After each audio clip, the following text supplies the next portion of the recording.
military to help out. And in the article, I know you don't reveal your sources, but I'd like you to elaborate about the metal shackles they're going to put on the wrists with the computer chip. And maybe Catherine Albrecht, you can add to that comment.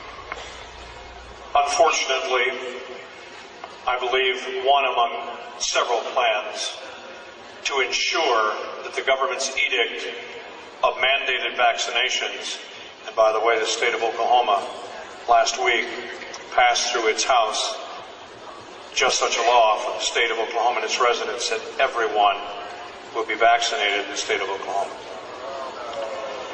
Now, having said that, there are also plans that will ensure that you do not freely travel, nor will you be able to really go anywhere without proof that you have had the vaccination at the point that the government mandates that certain levels of the population take the inoculation.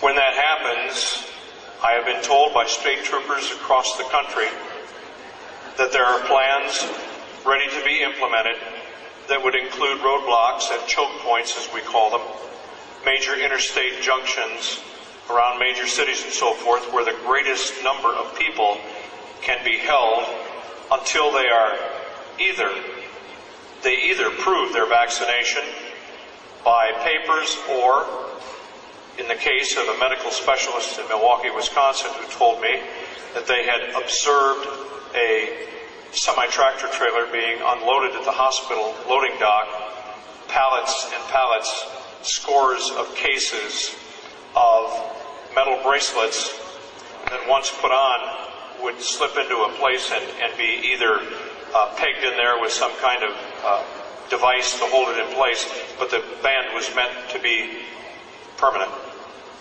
On top is a chip. That chip will include all kinds of information about you and the fact that you have been inoculated. Now, this is one of several plans.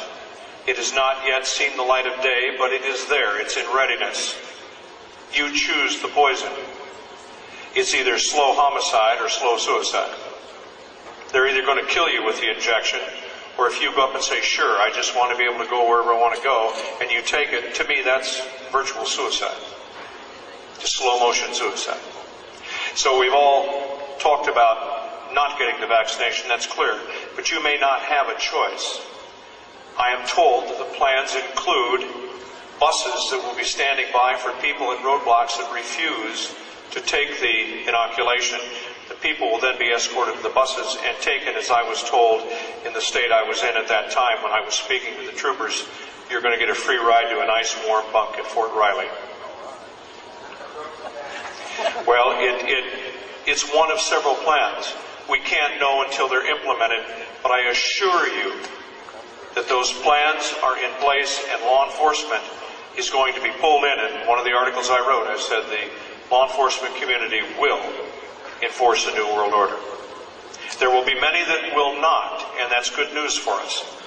But I believe it's still a majority that will be standing in line saying, get your shot or get on the bus. That's what's coming.